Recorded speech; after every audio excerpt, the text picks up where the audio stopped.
toujours la vérité.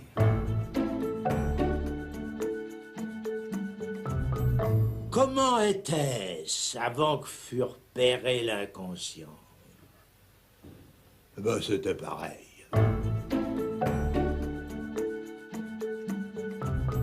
Ce que Freud nous rappelle, que ce n'est pas le mal, mais le bien qui engendre, qui nourrit la culpabilité.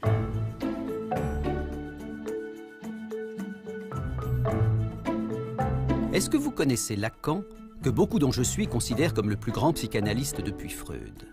Moi, en tout cas, c'est ici, à Venise, au début des années 70, que j'ai compris pour la première fois qui il était. Mon frère aîné, Jacques-Alain, devenu à 20 ans le plus fidèle de ses élèves, ayant épousé en 1966 sa fille Judith, nous étions partis en vacances avec Lacan en famille. Un jour, arrivant devant une église que nous souhaitions visiter et qui était fermée, celui-ci commença à tambouriner sur la porte jusqu'à ce que le sacristain finisse par descendre. Je ne sais pas ce que Lacan lui murmura à l'oreille, mais le sacristain ouvrit aussitôt son église et mit un point d'honneur à nous la faire visiter. Je me suis dit, étonnant ce Lacan. Il est donc capable d'ouvrir des portes qui auraient toutes les raisons du monde de rester fermées. Il faut dire qu'à l'époque, je ne savais pas grand-chose de Lacan. Je savais qu'il était né avec le siècle, 1901, dans une famille catholique appartenant à la moyenne bourgeoisie. Je savais qu'il était psychiatre de formation et que sa thèse de psychiatrie avait fait sensation en 1932, suscitant notamment la curiosité des surréalistes. Je savais enfin qu'il était de tous les psychanalystes le plus original et que son enseignement, dont je n'avais qu'une très vague idée, attirait du coup chaque semaine d'innombrables auditeurs. Ainsi, comme j'étais souvent invité dans sa maison de campagne, je savais également qu'il était le beau-frère du peintre André Masson, l'ami de Balthus, de Giacometti ou de Picasso, et j'avais vu de mes yeux qu'il avait acheté l'une des œuvres les plus sulfureuses de l'histoire de la peinture, L'origine du monde de Courbet. Bon, depuis, évidemment, étant devenu moi-même psychanalyste, j'en ai appris beaucoup plus sur lui. Mais 40 ans après mon voyage à Venise, mon sentiment n'a pas varié. Lacan était un type absolument étonnant, et si j'ai d'ailleurs réalisé aujourd'hui ce film, c'est qu'il n'y a aucune raison de ne pas le faire savoir au plus grand nombre. Cela dit, Lacan n'est pas et depuis longtemps confidentiel. C'était le cas de son vivant, c'est encore plus vrai aujourd'hui, où les lacaniens à travers le monde se comptent par milliers, y compris chez ceux-là même qui n'étaient pas encore nés au moment de sa mort, en septembre 1981, telle la petite bande du diable probablement, l'une des revues les plus inventives du moment. Pour moi, dans l'imaginaire et dans l'iconographie, il a un côté 70s avec son cigare tordu, ses cols Mao, etc. Mais il est d'une actualité, je dirais, imputrescible, parce que justement, il est sulfureux, parce que c'est un personnage qui prend des risques, qui va contre lui-même. Et c'est en ça qu'il fait preuve d'un courage et nous met au défi. Il y a quelque chose dans la figure de Lacan qui interroge le désir de chacun. Sa personne, son style, son désir, l'extrême singularité qui l'anime, interroge chacun. Et il m'a semblé à cet égard qu'au fond, Lacan était le diable. Pas le diable au sens où on l'entendrait comme le méchant. Il fait, lui, cette référence au diable amoureux de Cazotte. Le diable qui vient interroger chacun au plus intime de son être et lui dire, au fond, qu'Evoy. Bien vu. Qu'Evoy, que veux-tu vraiment? C'est en effet la question que Lacan posait à chacun de ceux qui venaient le voir dans son bureau aujourd'hui mythique. Car l'histoire de Lacan, c'est d'abord l'histoire du 5 rue de Lille. C'est le bureau de Jacques Lacan. C'est un bureau que j'ai très peu fréquenté, puisque je suis sa fille, mais j'ai tenu à ce que ce bureau soit conservé, non pas pour en faire un musée, mais parce que je pense que c'est un lieu qui a trop compté pour tous ceux qui y sont venus et qui a trop compté pour l'histoire de la psychanalyse et donc, je dirais, pour l'histoire universelle. Il faut bien dire que tout l'enseignement de Lacan vient de ce qu'il a entendu dans ce bureau.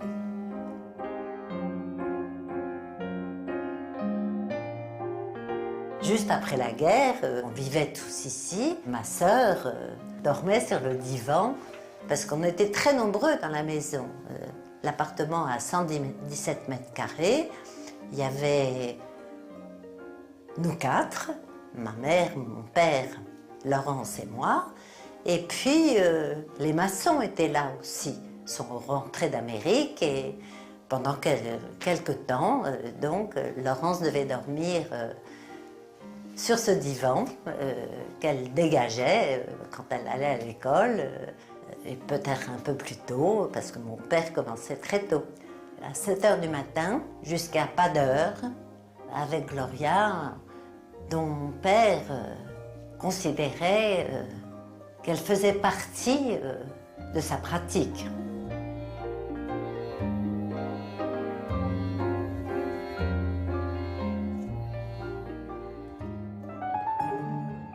Les patients de Lacan, ces analysants qui ont fréquenté ce bureau, il y en a beaucoup qui peuvent encore témoigner. Et pour ce film, j'en ai rencontré plus d'une dizaine. Je me suis dit qu'ils avaient vu Lacan de près, pendant des années, parfois tous les jours, et que le portrait qu'ils en feront sera subjectif, bien sûr, mais authentique. Eh bien, s'il y a au moins une chose que j'ai pu conclure après les avoir écoutés, moi qui n'ai pas fait d'analyse avec lui, c'est que Lacan ne ressemblait pas, mais alors pas du tout, à un fonctionnaire de l'inconscient. Je ne savais pas quoi faire de moi dans l'existence. Panne, alors que, au contraire, s'ouvrait un éventail de possibilités variées, très contradictoires. Justement, ce qui manquait, c'était le désir pour unifier toutes ces contradictions. Je me suis dit, il faut que j'aille voir Lacan. Mais alors, autour de moi, on disait, mais c'est pas possible, il y a des files d'attente invraisemblables, de toute façon, il ne va pas te prendre. Je l'ai appelé et j'ai demandé à lui parler.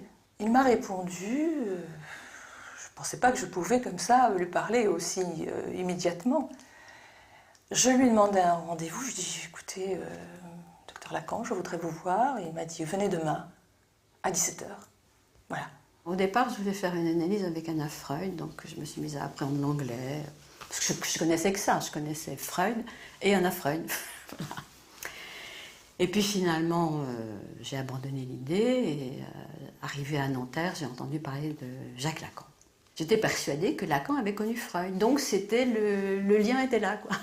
Le lien à la psychanalyse était là, dans le fait d'avoir connu Freud.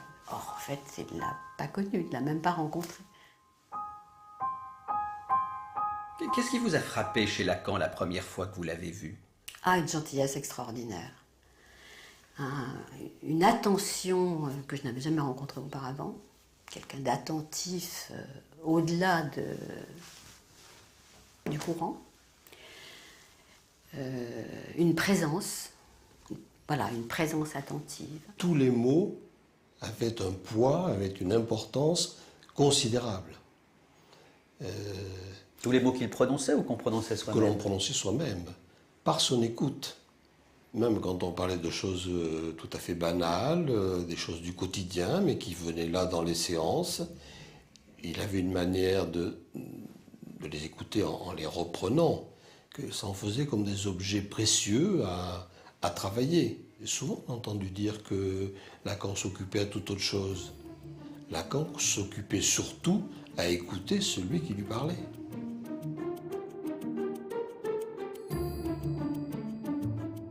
Lacan savait les mots qui avaient compté pour quelqu'un et il savait les utiliser à bon escient. Ça faisait mouche. Quand il avait extrait de ce qu'on lui disait un mot, une phrase, un souci de dire à chacun « ça c'est votre musique, ça c'est bien vous ». Vraiment, vous y tenez. Ce genre de ponctuation touchait à chaque fois, en effet, un noyau tout à fait central et donnait l'idée qu'il avait enregistré. Êtes-vous freudien ou lacanien, me demande-t-on souvent. Et invariablement, je réponds lacanien, donc freudien.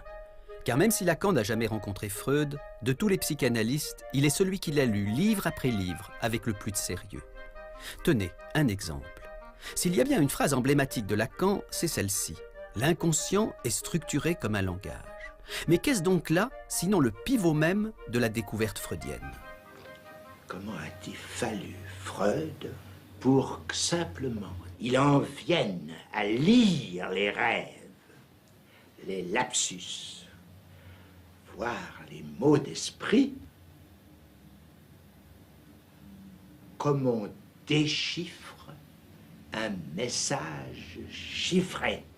Allez au texte de Freud, réparti dans 3 livres, qui s'appellent La science des rêves, La psychopathologie de la vie quotidienne, et ce qu'on a traduit le mot d'esprit, le Witz. Vous y lirez.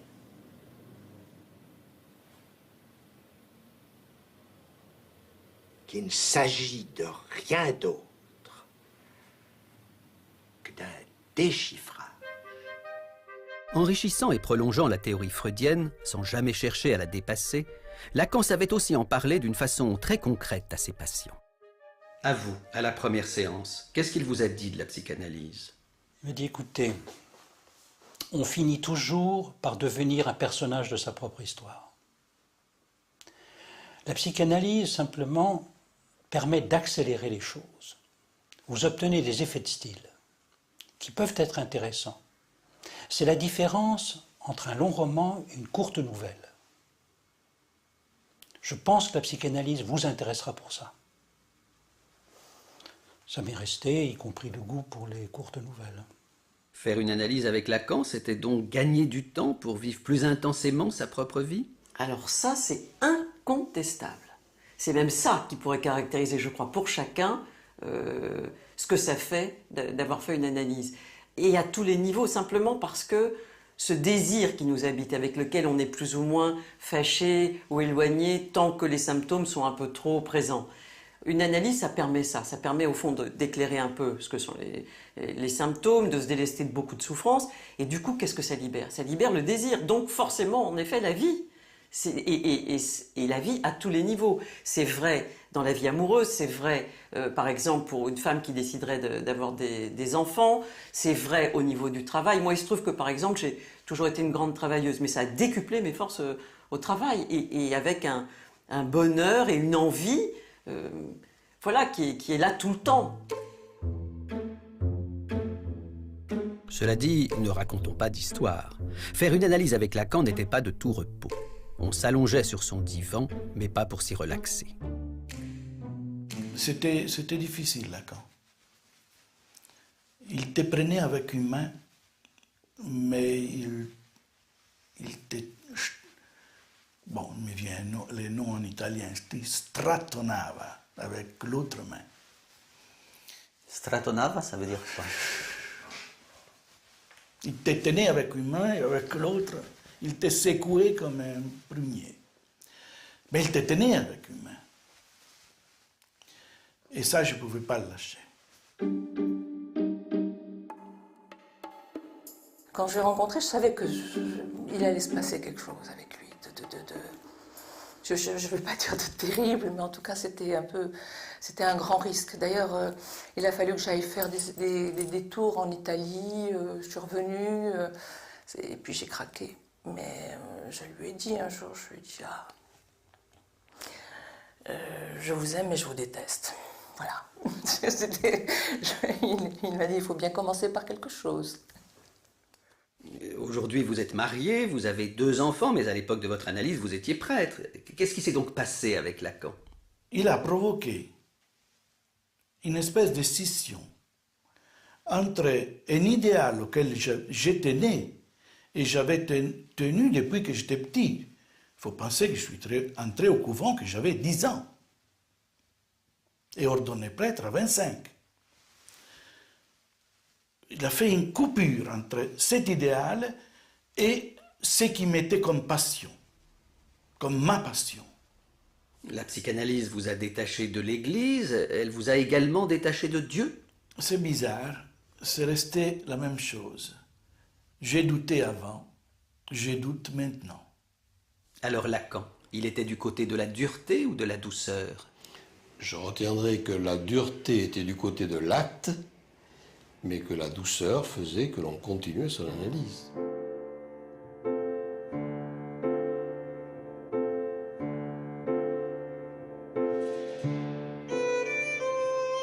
Un jour où je voulais interrompre ma propre analyse, j'ai interrogé Lacan.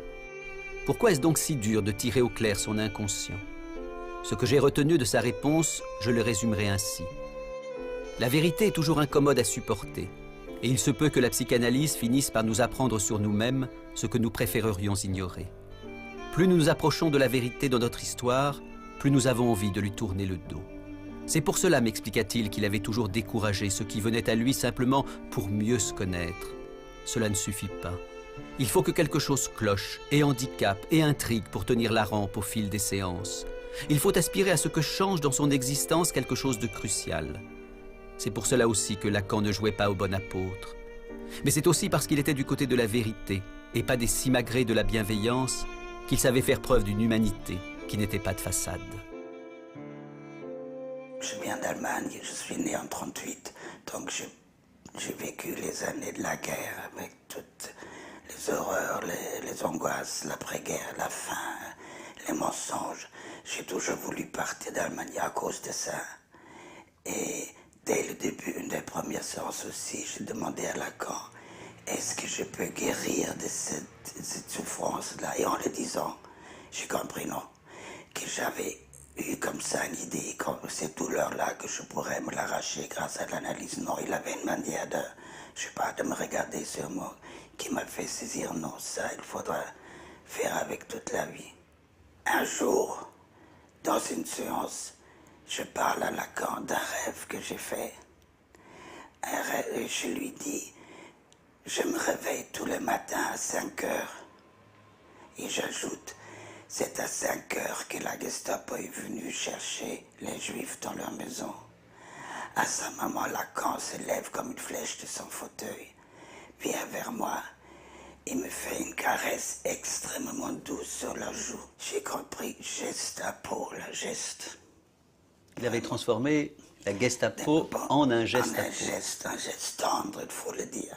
Un geste extrêmement tendre. Et cette surprise-là, ça n'a pas diminué la douleur, mais ça en a fait autre chose. La preuve, maintenant, 40 ans après, je le raconte encore, ce geste, je l'ai encore sur la joue. C'est un geste aussi qui un appel à l'humanité, quelque chose comme ça. Il avait une façon d'attraper le symptôme et de l'interpréter qui faisait que, immédiatement, pour ceux qui entendaient, c'était comme un mot d'esprit, c'était comme un Witz. Et en tout cas, c'était vivant. Vivant. Et on peut même ajouter libre. Car Lacan faisait preuve dans sa pratique comme dans sa vie d'une liberté réjouissante qui contrastait avec la rigidité, le formalisme, le sérieux des psychanalystes de son époque. Et c'est pourquoi, bousculant sans ménagement le cadre austère du conformisme psy, il fit de son bureau un lieu volcanique. Chaque analysant vient, il a l'heure précise de son rendez-vous.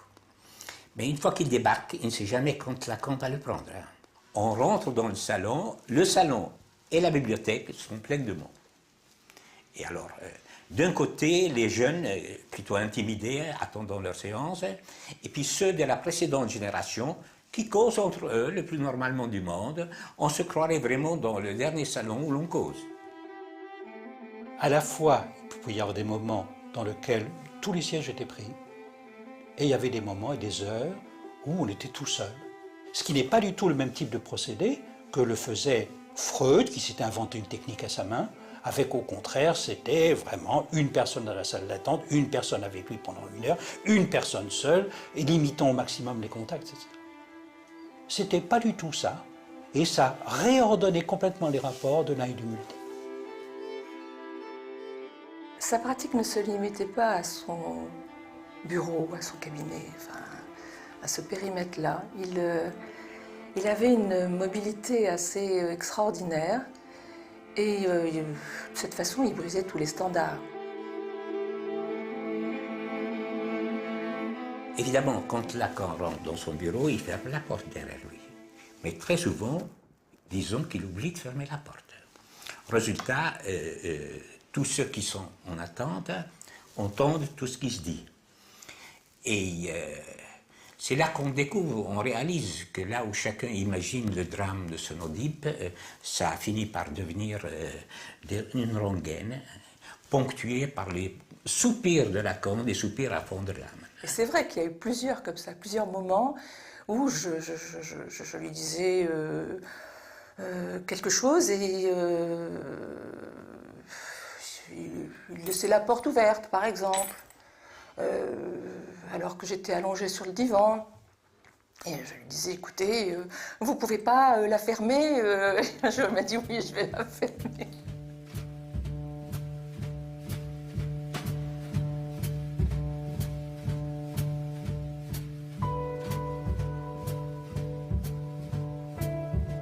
Il y a certainement un maniement de l'espace, disons, du privé et du public qui faisait tout de même que chez Lacan se brouillait l'espace privé, l'espace public. En même temps, il y avait le sentiment, il y avait une zone de très grande intimité, réservée, préservée. Il y a des choses que je n'ai jamais sues chez les gens que je croisais plusieurs fois par semaine chez Lacan. Et d'un autre côté, tout un espace où privé-public, des interpellations, des choses se déroulaient sur une scène, disons sur la scène du monde. Par exemple, ton père laissait le téléphone sonner dans son bureau? C'était le contact, je crois, avec le monde extérieur, qui n'était jamais interrompu, aussi attentif qu'ait pu être mon père en tant qu'analyste à chacun. Le monde existait encore. C'est un téléphone qui a toujours été par terre. Et une Américaine était venue consulter le docteur Lacan pour sa fille, et elle a tenu que ça n'était pas un analyste qu'elle venait voir, précisément parce que le téléphone était par terre et que l'ensemble des pièces qu'elle a pu voir n'était pas analogue à ce qu'elle imaginait d'un appartement d'un grand psychanalyste. Qu'aurait-elle dit, la malheureuse, si elle avait su en plus que Lacan interrompait brusquement ses séances sans respecter aucun timing? Les séances à durée variable, ce sont les seules qui peuvent attraper quelque chose d'un instant d'ouverture de l'inconscient. Quand l'analysant dit quelque chose qui n'entend pas ce qu'il dit et que l'analyste coupe là, évidemment, là, ça a un effet beaucoup plus intéressant que s'il s'aperçoit dans la séance de ce qu'il a dit là et qu'il va ensuite prendre tout le temps qui reste dans l'hypothèse d'un effet de séance chronométrée pour s'empresser de recouvrir tout ce qu'il a dit ou lui donner un système explicatif qui lui-même fera que ce qui a surgi à son insu sera totalement recouvert ou effacé. À ces séances beaucoup plus courtes que dans l'orthodoxie freudienne, Lacan ajoutait une autre inconvenance. Il n'avait pas de grille tarifaire et se déterminait au cas par cas. Comment le prix de vos séances a-t-il été fixé? Je lui ai expliqué qu'à l'époque, l'ordre religieux me donnait une certaine somme pour un mois. Et il m'a dit, eh bien, vous me donnez cette somme-là chaque séance. Je dois dire que c'était difficile. Au moment de prendre congé, il me demande un prix de séance. Jamais je n'avais eu autant d'argent sur moi. Alors j'étais complètement éberluée. Et il me dit très gentiment, « Oh, mais ça ne veut pas dire que je vous prendrai ce prix-là à chaque fois. » Lorsque je l'ai vu la première fois, il m'a dit, à la fin, donnez-moi telle somme. Une somme tombée à la renverse. Alors je lui dis, monsieur, je n'ai pas cette somme. Et il m'a dit, eh bien, donnez-moi ce que vous avez. Je lui ai donné ce que j'avais. Je lui ai tout donné, tout ce que j'avais dans mon porte-monnaie. Et quand je suis retournée le voir, je lui ai dit, écoutez, c'est avec vous que je veux faire une analyse. C'est rien à faire, c'est avec vous. Mais voilà, je ne peux pas vous payer ce que vous me demandez. Et là, il ne m'a pas dit « donnez-moi ce que vous avez ». Il m'a dit « donnez-moi ce que vous voulez ». Il paraît que pendant plus d'1 an, vous avez poursuivi votre analyse avec Lacan sans lui payer un seul centime. Absolument. Et vous aviez l'habitude d'aller avec quelle fréquence chez lui? Au début, j'allais 2 fois, puis c'était tous les jours, sauf le samedi. Et à la fin des séances, il ne vous demandait pas où vous en étiez? Enfin, rien du tout. Comment vous avez compris ça, que Lacan, qui était, raconte-t-on, tellement cher, ait pu... Mais c'était sa réputation, comme quoi Lacan était un homme qui aimait beaucoup l'argent. Et là, l'exemple qui m'est arrivé à moi me prouvait qu'il fonctionnait comme analyste. J'étais là, je faisais mon analyse, il voyait bien que je jouais à quoi que ce soit, ce qui fait qu'il m'a laissé faire. Il a su attendre. Il a su attendre et être patient. Il a donc attendu que vous puissiez gagner votre vie pour le payer. Exact. Chez lui, cette façon dont l'argent ne correspond absolument pas aux valeurs ou tout au simagré, au rituel petit bourgeois, frappait énormément. Il prenait de l'argent, il le prenait dans votre poche, il allait regarder, qu'est-ce que vous allez me donner aujourd'hui? Oh, vous allez bien me donner un petit quelque chose, et ensuite fouiller dans votre porte-monnaie. Enfin, on ne fait pas ces choses-là. Parce qu'on ne comporte pas comme ça. Ou bien le mettant ensuite dans son tiroir, chez lui, avec des billets qui s'accumulaient, dont visiblement il ne savait pas combien il y en avait. C'était quelqu'un d'autre qui s'en occupait à l'occasion où Gloria venait, prenait ce qu'il y avait dedans. C'était d'autres qui s'en faisaient. Pour lui, l'intérêt majeur, c'est celui de la psychanalyse. Et d'intéresser chacun de ceux qui venaient le voir à une dimension d'un intérêt au-delà de ce qui étaient ses intérêts évidents. Patients innombrables, attentes interminables, séances courtes, prix exorbitants, toute une mythologie se constitua progressivement autour de Lacan, qui devint à la fin des années 50 l'image même de l'hérétique. Mais en fait, chez Lacan, le non-conformisme était depuis les années 30 une seconde nature. Quand jeune psychiatre, il étudia le cas de cette patiente surnommée Aimée, en prenant à contre-pied, en subvertissant la psychiatrie officielle.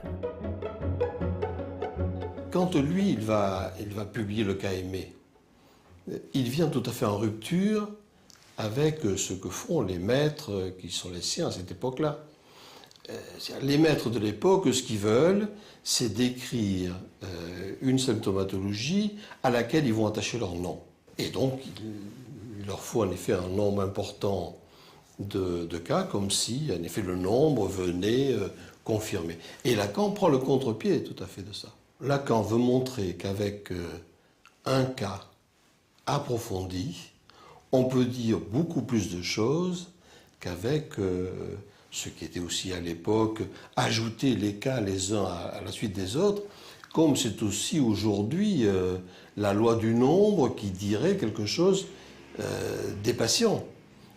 La loi du nombre dit peut-être quelque chose d'une maladie, elle ne dit rien d'un patient, elle ne dit rien d'un sujet. Ce que Lacan a introduit, c'est tout de même la singularité du sujet, le un par un. En s'opposant à la tyrannie du nombre, en refusant de se comporter devant la souffrance comme un médecin, Lacan ne pouvait faire que scandale. Imaginez qu'il disait cette chose incroyable pour un thérapeute: le symptôme est ce que beaucoup de personnes ont de plus réel. Oui, le symptôme, ce qui nous handicape, ce que les autres appellent notre dérèglement, ce dont la médecine se propose de nous débarrasser, et hop, on n'en parle plus. Eh bien si, justement, parlons-en, disait Lacan. Soyons attentifs à ce que raconte le symptôme, non pas pour l'accepter tel quel comme une fatalité, mais pour l'apprivoiser et le transformer. Croyez-moi, un médecin rencontrant Lacan n'en sortait jamais indemne. De rencontrer Lacan et de faire une analyse avec lui, est-ce que ça a fondamentalement changé votre regard de médecin? Oui, parce que je suis devenu incapable de pratiquer la médecine. Incontestablement, l'expérience analytique a contribué à me défaire de cette position de savoir et de maître qui était celle qui me convenait très bien quand j'étais un jeune médecin. Je me souviens très bien d'ailleurs comment on m'a enseigné la médecine. On me l'a enseigné très bien. Au début, quand je faisais mes premières observations médicales, c'était dans un service de neurologie, on faisait de très très longs examens, la moyenne était d'1 heure, et on apprenait à mettre strictement entre parenthèses tout ce qui était personnel, tout ce qui concernait les petites anecdotes, les petits faits personnels du patient, pour ne retenir que ce qui était strictement objectivable, mesurable, vérifiable. Et ça a été un apprentissage qui s'est fait au fur et à mesure. Et c'est toute cette part singulière, personnelle, individuelle, qui s'est trouvée révélée le jour où j'ai pénétré dans le cabinet du docteur Lacan. Freud avait découvert la psychanalyse en étudiant l'hystérie, c'est-à-dire la névrose. Lacan, lui, savait la dette qu'il devait à la psychose, à la folie. Et c'est pour ça que toute sa vie, ce qu'on ignore souvent, il a continué à se rendre régulièrement à l'hôpital psychiatrique, notamment pour s'y entretenir avec des patients internés, dans le cadre de ce qu'on appelait sa présentation de malade, où il ne manquait jamais de surprendre les jeunes médecins qui l'accueillaient. Alors, j'ai retrouvé quelques notes griffonnées à l'époque, et au fond, c'était... je l'ai accueilli lors de sa venue à la présentation. Habituellement, c'était pas l'interne qui l'accueillait, mais ce jour-là, on m'avait demandé de le faire. Et je ne l'avais jamais rencontré personnellement. Et au fond, ça a été une surprise immédiate. Parce qu'il est arrivé, en montant le perron qui menait au bâtiment où se déroulait la présentation, en me faisant un sourire immense, plus immense que son visage, et comme s'il retrouvait une vieille connaissance très chère. Et je dois dire que c'était vraiment tout à fait surprenant. Et j'avais noté suavement galant, doucereusement agréable, outrageusement courtois, abusivement souriant, terriblement cinglant et malicieusement perçant toujours. Mais c'est ce même homme qui, quelques instants plus tard, devant le malade qu'on lui présentait, changeait du tout au tout, faisant entrer dans l'asile rien de moins que l'écoute psychanalytique. Pour lui, c'était un moment tout à fait important. Un moment, au fond, où il se laissait enseigner par la personne qu'on lui présentait. Donc, et il voulait enseigner aussi l'auditoire. Donc il était extraordinairement attentif à laisser se déployer la parole dans sa singularité, dégagée de tout syndrome morbide, comme on dit.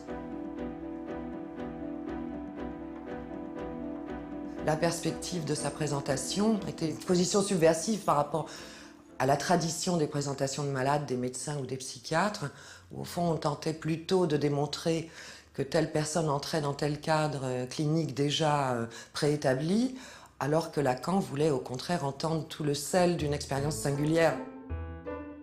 Hélas, la subversion n'est pas souvent bien vue.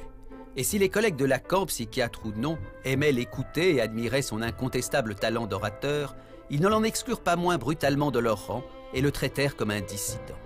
Fort heureusement, cela fut l'occasion pour Lacan d'un nouveau départ à Normal Sup, avec à la clé la création de sa propre école de psychanalyse.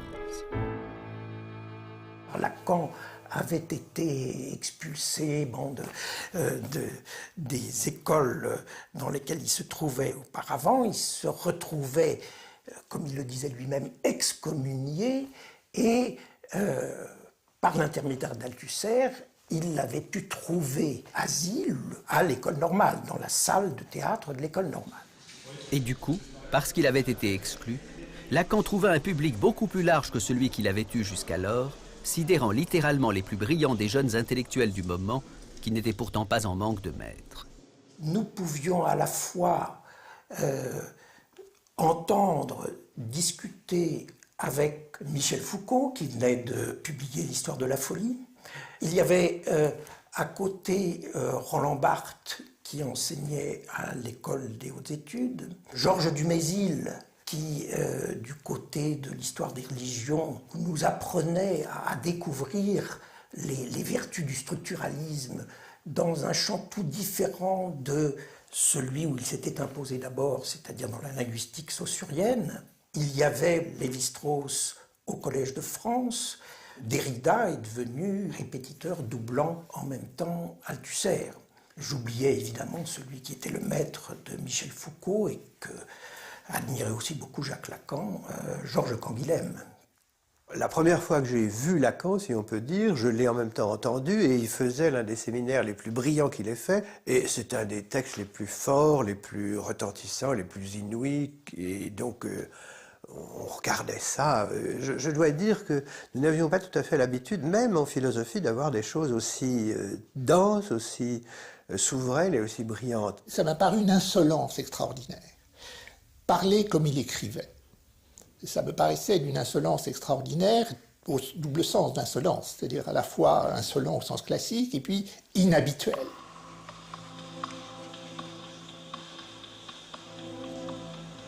J'attendais d'être surpris, que je ne puisse pas prévoir en quelque sorte la note qui viendrait après. Comme dans, vous savez, dans une pièce de piano ou de musique en général m'intéresse quand je ne peux pas prévoir la note qui vient après. Et là, c'est ce sentiment que j'ai eu très tôt, dès la première conférence, et j'étais traversé d'une sorte de jubilation.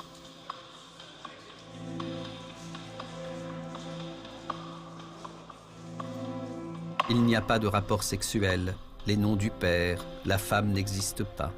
Lacan avait le sens de la formule, et ses auditeurs les notaient comme autant de mots de passe. Mais au final, dans son enseignement, Lacan était clair ou obscur? Ce qu'on appelle les écrivains clairs, généralement, peu importe les exemples, ce sont des écrivains clairs localement. On prend une phrase et c'est clair. Chez Lacan, la clarté est une clarté en réseau, ce qui, du point de vue du lecteur, signifie que c'est une clarté en parcours. Il faut parcourir le réseau, et comme ça n'est pas un seul réseau, mais plusieurs réseaux, tous les parcours ne produisent pas les mêmes lumières. La psychanalyse, dans les mœurs ou dans les idées, on parlait de l'inconscient, de la sexualité, du rêve, un point c'est tout. Lui, enfin, c'est quand même quelqu'un qui parlait de tout. Je veux dire, ça allait de Marx à Platon, les philosophes avaient une grande importance, il pouvait faire des grandes leçons sur le théâtre. Comme il connaissait le chinois, il pouvait commenter un texte en chinois écrit au tableau. Ensuite, il y a eu les exercices très difficiles d'algèbre ou de topologie. Et par conséquent, c'était une ampleur de savoir tout à fait extraordinaire. Car c'était aussi ça, Lacan. Un homme qui n'était pas prisonnier du milieu auquel il appartenait et qui s'imprégnait dans son œuvre de bien d'autres discours que le discours analytique, tirant parti des ramifications nombreuses sur lesquelles il pouvait s'appuyer. Amitié avec Maurice Merleau-Ponty ou Martin Heidegger, photographié ici à Guitrancourt, où Lacan se rendait tous les week-ends. Amitié avec Michel Leiris ou Jean-Paul Sartre, dont on vient seulement d'apprendre aujourd'hui que, souffrant d'hallucinations, il avait consulté Lacan avant de tenter plus tard d'être analysé par lui. Amitié aussi avec les artistes, à commencer par les acteurs de théâtre. Il allait au théâtre, il avait fait sur le théâtre un grand nombre de séminaires formidables, ça allait de Sophocle à Claudel, à Genet, etc. Il avait épousé une actrice que nous connaissions bien. J'ai très bien connu Sylvia Bataille, elle venait voir les spectacles. J'ai travaillé avec Chéreau à ce moment-là, elle venait tout voir à Lyon-Villeurbanne. Maman était effectivement actrice de cinéma et elle était absolument adulée par énormément de monde au moment où mon père l'a connue. C'était certainement quelque chose qui apprenait beaucoup de choses à mon père que d'entendre ma mère parler de ce que c'est qu'être acteur. Les années 60 ponctuent un moment crucial dans la vie de Lacan. C'est là que son cours, son séminaire, commencé avec une vingtaine de personnes dans son appartement, prend à Normal Sup toute son ampleur. Désormais, il est clair que tout le monde peut venir écouter ce que Lacan veut transmettre. Cet auditoire était extrêmement bigarré. Se retrouvaient à la fois là des psychiatres, des mathématiciens, des historiens, des sociologues, des philosophes, des économistes, enfin des gens venant d'horizons extrêmement divers que Lacan avait pêchés. Il les avait entraînés dans quelque chose qui était un rendez-vous générationnel, mais d'une génération qui défie la chronologie. On ne savait pas ce qu'on allait trouver ce jour-là quand on venait au cours de Lacan. On ne savait pas ce qu'on allait entendre. Et d'ailleurs, à la sortie, chacun avait entendu des choses extrêmement diverses. Chacun était persuadé d'ailleurs que Lacan lui avait dit quelque chose à lui de particulier dans le séminaire, quelque chose avait vibré, enfin c'était très drôle. Le débriefing du séminaire qui avait lieu au bistrot après permettait de voir que justement Lacan se situait dans un registre de la langue, dans l'équivoque, qui faisait que ça résonnait pour chacun de façon extrêmement particulière.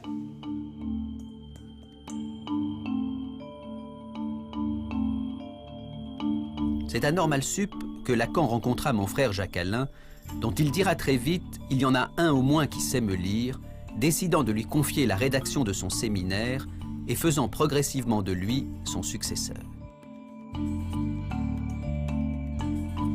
Jacques-Alain a succédé à plusieurs personnes qui ont essayé d'établir le séminaire, et c'était pour mon père à chaque fois la catastrophe.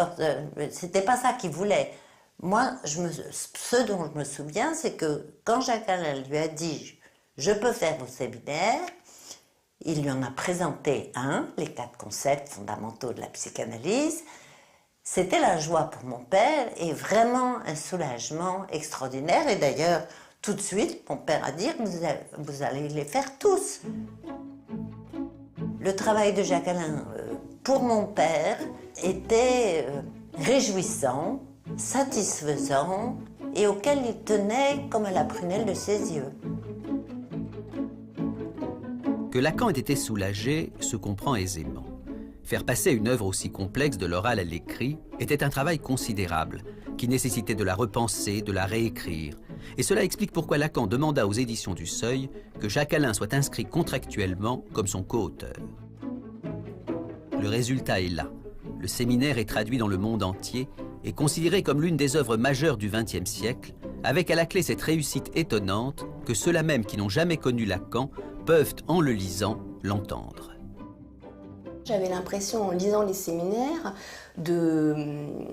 d'entendre sa voix. Voilà, j'avais l'impression d'être en présence de quelqu'un.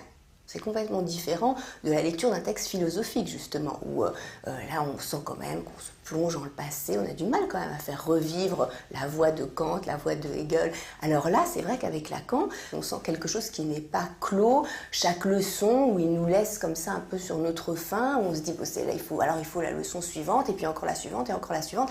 Donc voilà, quelque chose de très vivant qui mettait en mouvement aussi quelque chose en moi. Lire, en fait, le séminaire, c'est pas du tout la même chose que lire un texte théorique, philosophique, ou même un texte théorique psychanalytique.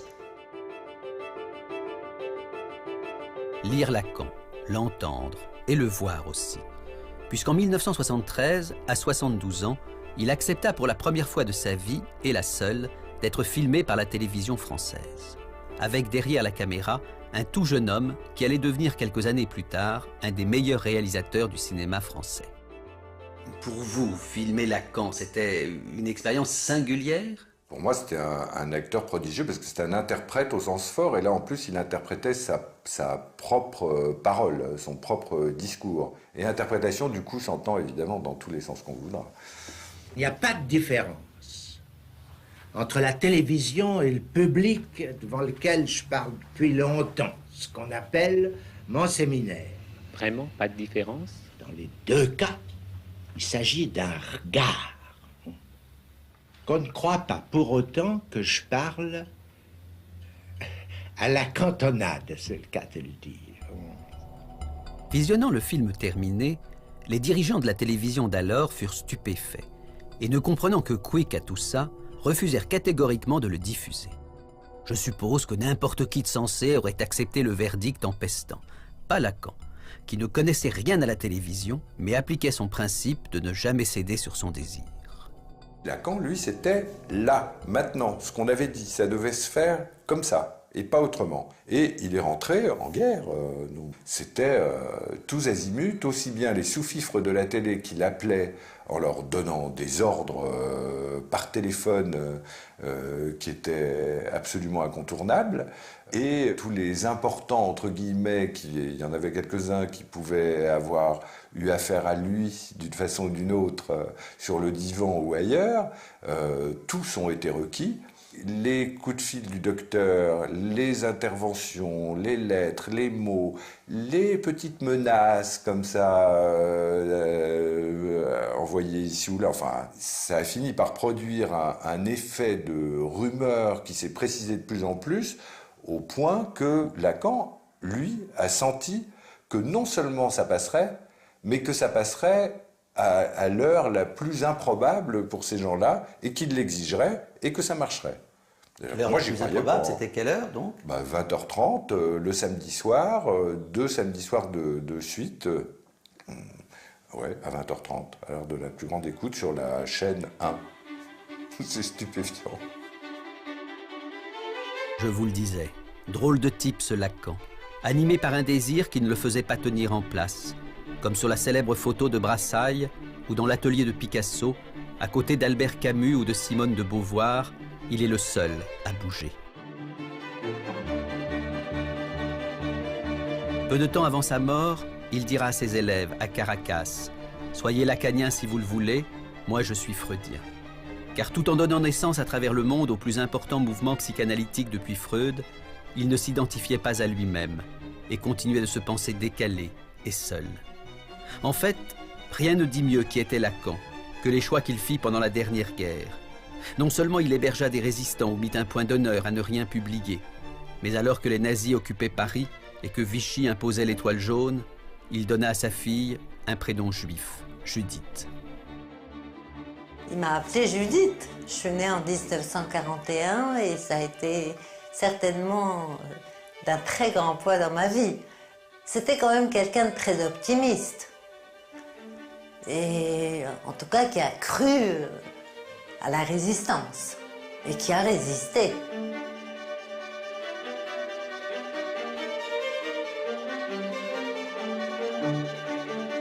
Venise, printemps 2011, 30 ans après la mort de Lacan. Freud lui aussi aimait bien cette ville. Il disait « Les pierres parlent ». En me promenant sur le Grand Canal, ce film presque terminé, et cherchant dans ma mémoire d'autres images de Lacan, je me suis demandé pourquoi nous a-t-il si peu parlé de lui pendant toutes les années où nous l'avons côtoyé? Pourquoi nous a-t-il raconté aussi peu de souvenirs? Et arrivé à Paris, je suis allé voir mon frère Jacques-Alain, grâce à qui, après tout, j'avais connu Lacan et Judith et la rue de Lille et la psychanalyse. Quand je l'ai connu, toi un peu plus tard, c'était un homme qui approchait des 70 ans. Donc il y avait, il était en rapport avec, nous l'avons connu, en rapport avec la fin de sa vie. Et décidé à vivre jusqu'à la dernière seconde. Je n'ai jamais rencontré personne qui ait eu moins de nostalgie que Lacan. Et il ne racontait jamais un souvenir. Il parlait même quasiment jamais du passé. Je l'ai connu en janvier 1964. Il avait eu des déboires historiques avec ses collègues dans les 3 mois qui avaient précédé. Et il m'en a jamais décroché une sur cette période. Des 16 années où je l'ai connu, j'ai dû lui poser 3 ou 4 questions sur sa vie passée auxquelles il a répondu. Pour le reste, c'était sans intérêt pour lui.